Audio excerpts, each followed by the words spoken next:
नमस्कार दोस्तों। आज हम बात करेंगे भारत के इतिहास की एक ऐसी घटना की जो ना सिर्फ मज़ेदार है बल्कि दुनिया भर में कोबरा इफेक्ट के नाम से मशहूर हो गई है। ये कहानी ब्रिटिश राज के समय की है जब ब्रिटिश सरकार ने एक अच्छी नीयत से प्लान बनाया, लेकिन वो इतना उल्टा पड़ गया कि सांपों की संख्या पहले से भी ज्यादा बढ़ गई। हम शुरू से अंत तक जाएंगे, बैकग्राउंड, घटनाएं, चालाकी और सबक। तो चलिए समय में पीछे चलते हैं 9वीं 19वीं सदी के अंत में ब्रिटिश राज के दौर में। बैकग्राउंड, ब्रिटिश राज और भारत में सांपों का आतंक। सबसे पहले समझिए उस समय का माहौल। ब्रिटिश ईस्ट इंडिया कंपनी ने 1858 में भारत पर कब्जा किया था और ये 1947 तक चला। ये दौर ब्रिटिश राज के नाम से जाना जाता है। उस समय भारत में जंगलों, गांवों और शहरों में जहरीले सांपों की भरमार थी। खासकर दिल्ली और उत्तर भारत में कोबरा एक बड़ी समस्या थी। इतिहासकारों के मुताबिक हर साल भारत में सांपों के काटने से 20,000 से ज्यादा मौतें होती थी। ये आंकड़े सरकारी रिपोर्ट से आते हैं, जैसे कि सर जोसेफ फेयरर की 1878 की report destruction of life by wild animals and venomous snakes in India में।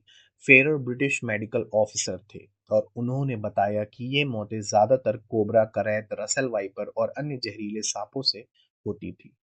दिल्ली जैसे शहरों में सांप घरों में घुस आते थे, खतरों में काटते थे, खेतों में काटते थे और रात में सोते हुए लोगों पर हमला करते थे। ब्रिटिश अफसरों को भी ये समस्या परेशान कर रही थी, क्योंकि उनके परिवार और सैनिक भी खतरे में थे। कल्पना कीजिए दिल्ली की गलियां जहां लोग डरते डरते चलते थे, बच्चे खेलते हुए सांप देखकर चिल्लाते और किसान खेतों में काम करते हुए मर जाते।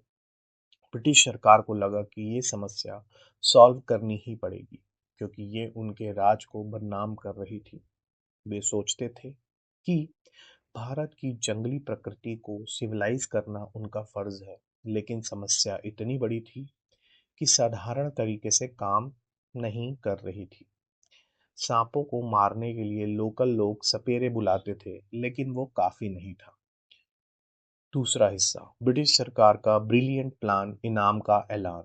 अब आती है कहानी की मुख्य घटना। 1870 से 1890 के बीच ब्रिटिश सरकार ने एक स्मार्ट लेकिन बाद में बेवकूफ़ी वाला प्लान बनाया। उन्होंने ऐलान किया कि हर मरे हुए कोबरा के बदले इनाम मिलेगा। ये बाउंटी सिस्टम था, माने सांप की लाश लाओ पैसे पाओ। दिल्ली और आसपास के इलाकों में ये स्कीम शुरू हुई। लोग सांप मारकर उनके शरीर या स्किन लेकर सरकारी ऑफिस जाते और इनाम मिलता। शुरुआत में ये प्लान सुपर हिट रहा। 1892 में ही 84,779 सांपों के लिए इनाम दिए गए और 1893 में ये संख्या बढ़कर 1,17,120 हो गई। ब्रिटिश अफसर खुश थे, लग रहा था कि सांपों की पॉपुलेशन कम हो रही है। लोग जंगलों में जाकर सांप ढूंढते, मारते और पैसे कमाते। ये एक तरह का कैश फॉर कोबरा प्रोग्राम था। अफसर सोचते थे कि स्पोर्टिंग स्पिरिट वाला सॉल्यूशन है, फेयर प्ले ब्रिटिश स्टाइल में। लेकिन ये प्लान अच्छी नीयत से बना था, पर अनइंटेंडेड कॉन्सिक्वेंसेस के लिए तैयार नहीं था। उस समय के कुछ रिपोर्टर्स बताते हैं कि बंगाल और मद्रास जैसे इलाकों में भी सिमिलर स्कीम्स ट्राई की गई। बेंगलोर में डॉक्टर निकोलसन को 1873 में ये काम सौंपा गया था और उन्होंने हनुमान अनुमान लगाया कि वहां प्रति स्क्वायर माइल 1,000 कोबरा थे। लोग उत्साहित थे, गरीब किसान और मजदूरों के लिए ये एक्स्ट्रा इनकम का सोर्स था। ब्रिटिश सोचते थे कि इंडियंस की मदद से समस्या सॉल्व हो जाएगी, लेकिन ये प्लान की शुरुआत थी, ट्विस्ट अभी आना बाकी था। इंडियंस की चालाकी, सांपों की फार्मिंग शुरू। अब मजेदार हिस्सा शुरू होता है। जैसे जैसे इनाम मिलना शुरू हुआ, कुछ चालाक लोग सोचने लगे, क्यों ना हम सांपों को पकड़कर मारें, बल्कि घर पर ही पाले और बड़ा करके मारें। धीरे धीरे दिल्ली के आसपास के इलाकों में कोबरा ब्रीडिंग शुरू हो गई। लोग घरों में, खेतों में छोटी छोटी फार्म्स बनाकर कोबरा पालने लगे, जैसे आजकल चिकन फार्म होता है। कोबरा के अंडे इकट्ठा करते, बच्चे सांप पालते और जब बड़े हो जाते तो मार कर स्किन लेकर इनाम लेने जाते।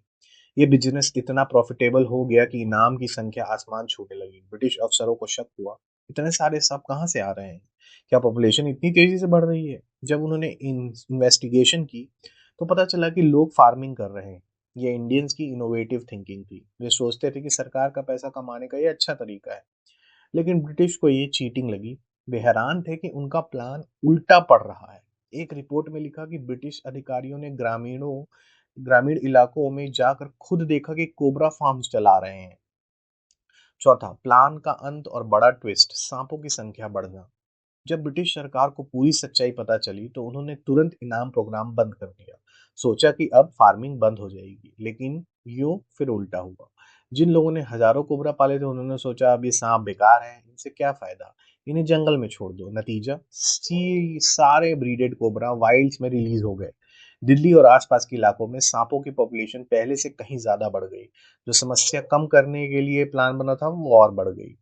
ये घटना इतनी मशहूर हुई कि अर्थशास्त्री होर्स्ट सीबर्ट ने 2001 में इसे कोबरा इफेक्ट नाम दिया। मतलब जब कोई अच्छी नीति उल्टी पड़ जाती है। सिमिलर स्टोरी वियतनाम में रेड्स के साथ हुई, लेकिन ओरिजिनल कोबरा वाली इंडियन। पांचवा, सबक और मॉडर्न एग्जाम्पल। ये कहानी हमें सिखाती है कि इंसेंटिव प्रोत्साहन कितने खतरनाक हो सकते हैं अगर ठीक तरीके से नहीं सोचे जाए। ब्रिटिश सोचे सांप कम करेंगे, लेकिन इंडियंस ने बिजनेस शुरू कर दिया। आज भी ये एग्जाम्पल इस्तेमाल होता है, जैसे मेक्सिको में टर्टल एक्स प्रोटेक्ट करने का प्लान उल्टा पड़ा, या ऑस्ट्रेलिया में एमू युद्ध। भारत में भी कुछ इन्वायरमेंट पॉलिसीज में ये देखा जाता है। कंक्लूजन, हंसी या इतिहास का सबक। तो दोस्तों, ये थी कोबरा इफेक्ट की पूरी लंबी कहानी, ब्रिटिश राज की एक गलती जो आज भी हमें हंसाती है। अगर आप और भी इस तरीके की स्टोरीज जानना चाहते हैं तो प्लीज लाइक, सब्सक्राइब और शेयर करें। धन्यवाद।